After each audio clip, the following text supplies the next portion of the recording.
Amici, nuova puntata della nostra rubrica itinerante alla scoperta delle tante e spesso sorprendenti bellezze che abbiamo sotto casa. Oggi punteremo verso ovest e verso la Marca Trevigiana, alla scoperta di un territorio che da qualche anno ormai è diventato parte del patrimonio mondiale dell'UNESCO, le colline del Prosecco. E per fare ciò siamo venuti anche oggi qui dagli amici della concessionaria Sina di Pordenone per trovare un'auto adatta alla bisogna. Incontriamo dunque Marco, che è un addetto alle vendite del gruppo Sina per il marchio Nissan. Buongiorno Marco. Ciao, buona giornata. Allora, cosa abbiamo qui oggi di bello? Oggi ti faccio provare la nuova Nissan Qashqai nella motorizzazione Mild Hybrid da 158 cavalli con cambio automatico di ultima generazione. La macchina monta un motore 1300 a benzina con una piccola batteria a 12 volt e l'elettrificazione più leggera che si può avere sulla gamma Nissan Qashqai, e ti permette di abbattere i consumi prolungando il tempo di start and stop e dandoti un minimo di spinta in partenza con il motore elettrico.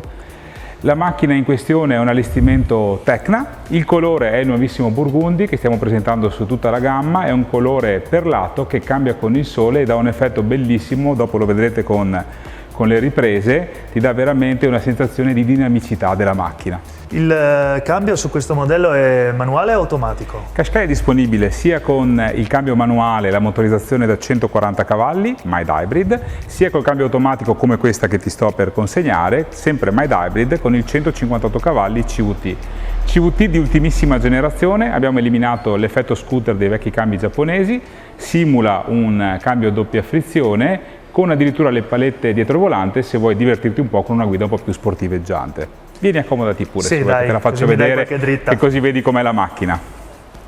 È caratterizzata da un cerchio in lega da 18 pollici, questa versione, con degli interni in pelle e tessuto, ma soprattutto con un display di ultimissima generazione che ti permette di avere tutte le informazioni a portata di mano, ma soprattutto anche a portata di occhio, con il nuovo head-up display che ti proietta tutti i dati direttamente sul vetro, sul cristallo anteriore della macchina, in maniera tale da non distrarre mai gli occhi dalla strada. La vettura è dotata di questo display da 9 pollici in cui puoi avere tutte le informazioni per la navigazione, per il controllo del telefono, hai la possibilità di avere tutte le tue applicazioni riportate direttamente su questo display. Questa macchina è tra le primissime ad essere dotata dell'arresto automatico in retromarcia, ovvero inserendo la retromarcia e trovando un bambino che passa, un carrello della spesa, un panettone di quelli dei supermercati, la macchina automaticamente si arresta e non ti investe la persona che sta passando dietro. Questo è molto importante ai fini della sicurezza, perché magari stiamo parcheggiando nel nostro garage di casa, il bambino esce all'improvviso per venirci a salutare, la macchina si arresta automaticamente. Certo. E questa, se non sbaglio, è una novità assoluta? Questa è una novità assoluta che noi abbiamo per quanto riguarda Qashqai ed è montata su una macchina di questo segmento. Queste versioni hanno la guida autonoma di seconda generazione, tu in autostrada proverai a poter lasciare il volante per qualche secondo e la macchina automaticamente segue la traiettoria della strada. Anche questo ai fini della sicurezza è importantissimo, perché quando devo fare delle lunghe trasferte autostradali posso in qualche maniera anche riposare lo sguardo, perché la macchina mantiene la distanza dal veicolo che mi precede, mantiene la carreggiata, mantiene la traiettoria, pertanto posso rilassarmi un pochettino di più, però sono sempre io che devo governare la macchina.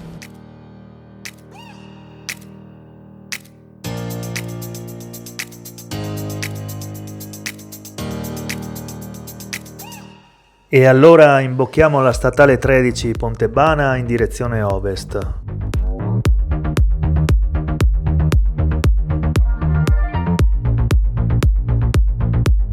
Saltiamo oggi per motivi di tempo a Vittorio Veneto con i due bellissimi centri storici di Serravalle e Ceneda, che saranno magari oggetto di un altro itinerario, e puntiamo verso Conegliano.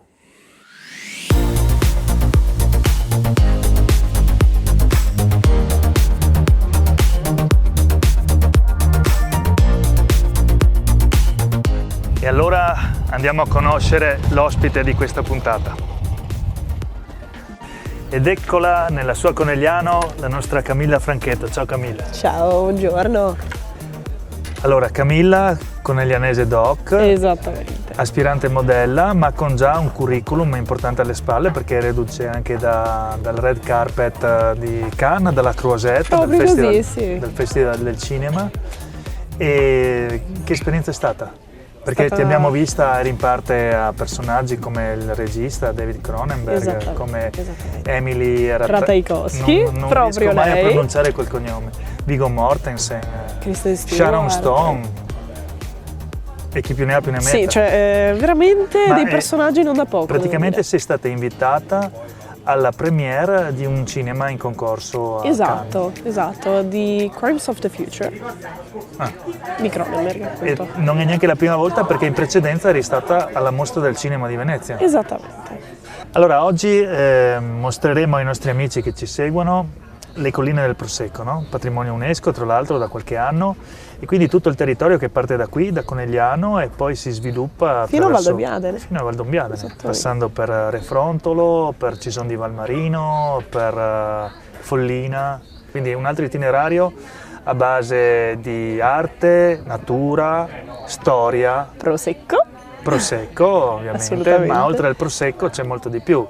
Ovviamente, insomma, come ad esempio, appunto, dicevamo? Castelli, abbazie, pievi, tanti luoghi di grande interesse artistico e storico. Ovviamente, insomma, qualche sosta per gustarci un Prosecco è quasi d'obbligo. D'obbligo.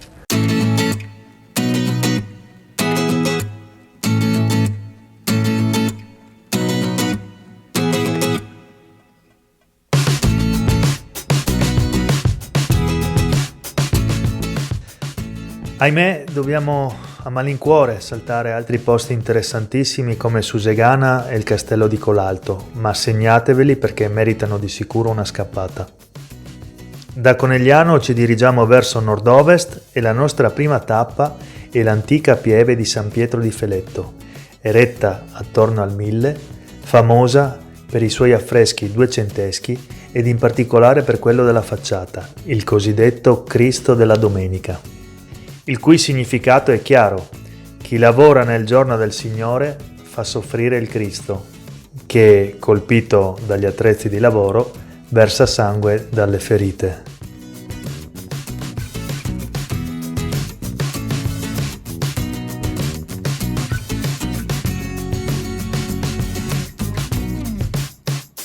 Altra sosta al celebre Molinetto della Croda, a Refrontolo, un luogo fiabesco, immortalato oggi in migliaia, ma che dico in milioni di selfie e storie di Instagram. La sua ruota gira sotto la forza dell'acqua dal 1630. La mola non macina più il grano per fare farina, ma il molinetto funziona ancora ed è meta giornaliera di centinaia di visitatori.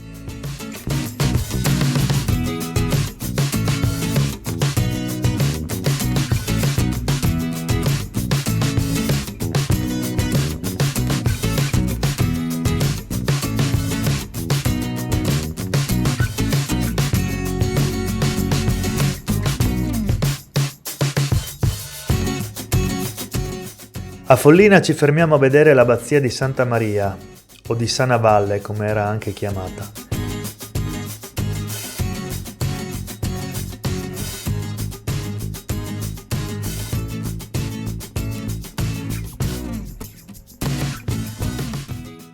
Antico monastero circestense datato 1146, con il suo chiostro e la sua atmosfera senza tempo.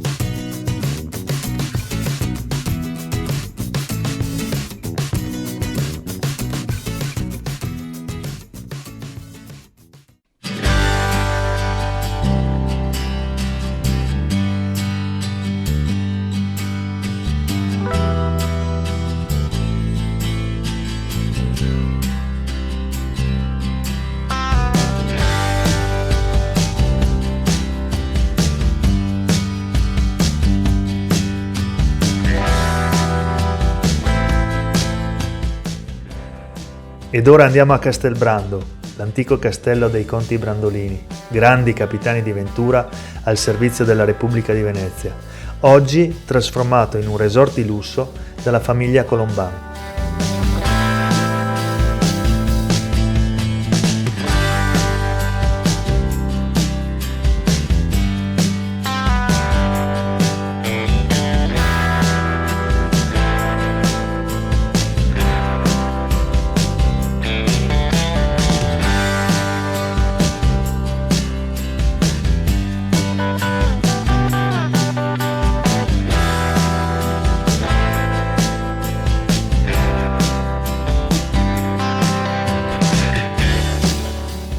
Guarda in che posticino ti ho portata. È davvero magnifico. Wow. Tra l'altro ci aspettano, dai che andiamo.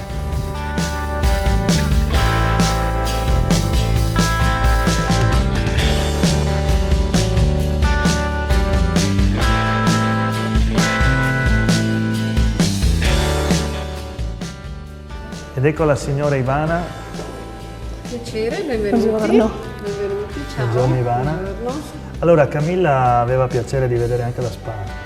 Io magari do un'occhiata anche alla Cappella Gentilizia e so che c'è una signora che ci aspetta per raccontarci un po' della storia del posto. Cristina, benissimo. Allora ti affido Camilla. Benissimo Camilla, vieni ti accompagno, te lo faccio vedere. Grazie. Posso prenderti per mano? Certo. E mentre Camilla si rilassa un po' alla spa, noi adesso andiamo a incontrare una persona che ci potrà raccontare un bel po' di cose della storia millenaria di questo posto. Buongiorno Cristina. Buongiorno. Cristina è l'educatrice museale di Castelbrando e ci racconterà un po' sommariamente la storia di questo posto che abbiamo detto è antichissima, perché qui su questo colle un fortilizio esiste dall'alba dei tempi, possiamo dire, no? Poi il luogo ha vissuto gli anni di maggior splendore quando i proprietari erano i Conti Brandolini. Esatto, noi ci troviamo proprio davanti alla prima costruzione dei Conti Brandolini, che è questa facciata del 1500. Loro in realtà però la sviluppano a partire dall'incastellamento che c'era già prima, che era già qui presente. Tra l'altro questa è una facciata particolarmente bella perché ha queste aperture, queste finestre proprio rinascimentali. E poi soprattutto ci sono questi stemmi giganteschi che ci parlano dei matrimoni più importanti della famiglia Brandolini, tra cui riconosciamo per esempio anche il matrimonio con una parente della regina di Cipro, Caterina Cornaro. E poi Collalto e poi Malatesta. I Malatesta, esatto. Perché insomma era una famiglia, abbiamo detto, di uomini d'arme che si davano un grande affare. Ecco, tra l'altro Brandolino IV arrivò qui in Veneto per combattere al soldo della Serenissima con Erasmo da Narni, il Gattamelata, esatto. Proprio a loro due, a Brandolino IV e al Gattamelata, viene affidato il castello un po' per ricompensa, diciamo, delle loro prestazioni di guerra. Invece che pagarli con dei soldi contanti, Venezia gli dona il castello che c'era nella forma che c'era precedentemente, con anche una porzione della valle. E quindi da qui si sviluppa il castello dei Conti Brandolini, e quando i Brandolini smettono di dedicarsi al mestiere delle armi, ecco che viene aggiunta questa parte settecentesca che è invece all'estremo, alla punta estrema del castello. E poi so che c'è una cappella gentilizia anche qui da qualche parte. Andiamola a vedere? Andiamo.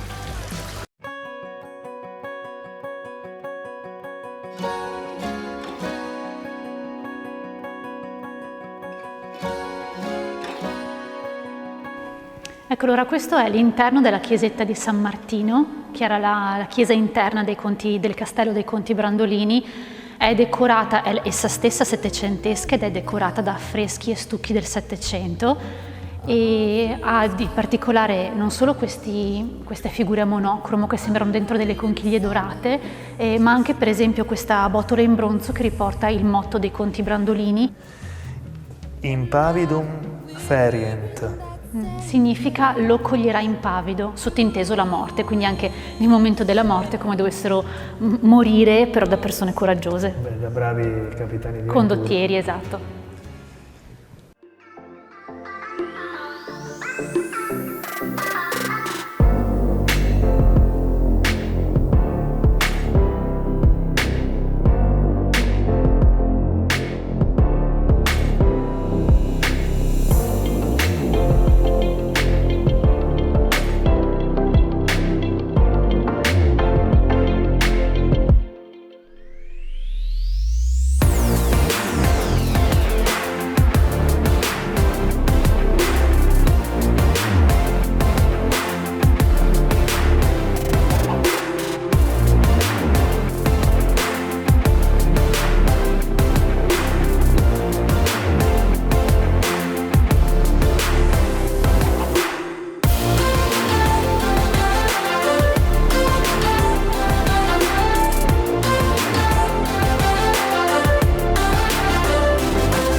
Nel frattempo noi siamo andati a curiosare un po' in cucina, siamo con lo chef Luca. Ciao Luca. Buongiorno, piacere.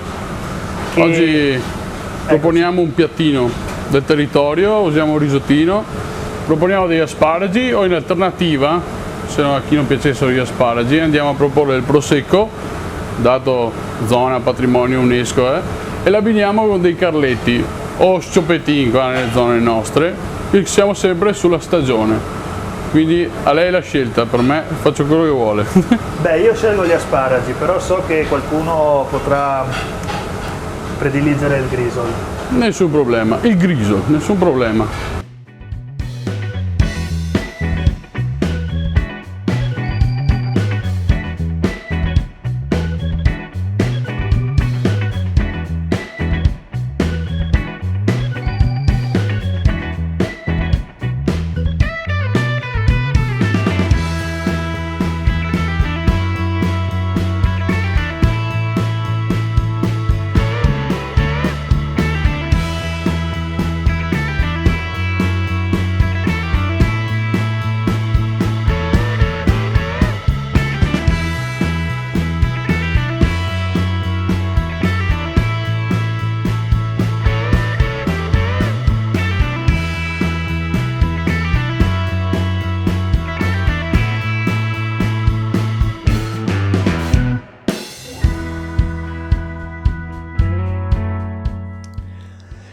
Il castello ospita al suo interno un hotel 4 stelle con eleganti camere e suite, una spa ricavata da antichi bagni romani, diverse aree museali, oltre a ristoranti, bar, cantine ed enoteche, e anche un centro congressi con tecnologia all'avanguardia per eventi, expo e meeting. Le stanze che compongono l'ala cinquecentesca e settecentesca del castello sono state restaurate sotto la supervisione dei beni culturali, mantengono dimensioni e struttura originali e sono tutte diverse tra loro. E questa è la camera del conte Brandolini, come vedete molto affrescata, molto particolare, e in questa stanza ci sono 5 vie d'uscita. Immagino perché il conte magari aveva paura di farsi trovare in fragranza con qualche amante. Pensiamo di sì, ma non si dice, non si sa. Comunque, una è da quella parte, una è di là, una è là, che va all'interno del castello, una in uscita nel giardino e poi c'è la quinta che dovete scoprirla da soli. Ci toccherà tornare, insomma. Aspettiamo.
Prima di ripartire diamo un occhio, perché lo merita, anche al paese di Cison di Valmarino, uno dei borghi più belli d'Italia, che tra l'altro ogni anno a cavallo di Ferragosto ospita un grande, imperdibile mercato dell'artigianato, artigianato vivo.